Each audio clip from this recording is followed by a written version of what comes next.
Avant de commencer leur partie de jeux vidéo, les enfants de Tamara ont dû demander l'autorisation, car dans cette famille, le temps passé devant les écrans est limité et encadré.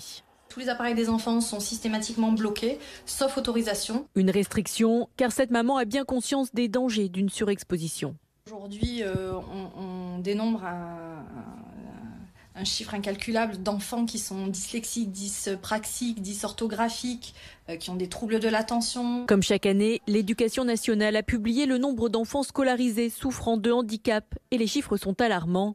En 8 ans, les troubles intellectuels et cognitifs ont augmenté de 24%, 54% pour les troubles psychiques, 94% pour les troubles de la parole et du langage. Il faut commencer à se poser des questions sur qu'est-ce qui provoque cette espèce d'épidémie de troubles de retard du langage, de troubles intellectuels et de troubles du psychisme, alors que les autres troubles restent stables. Il existe des études depuis longtemps sur un facteur environnemental nocif et toxique dans le développement des enfants, c'est les écrans, quand ils sont mis trop tôt, trop longtemps, etc.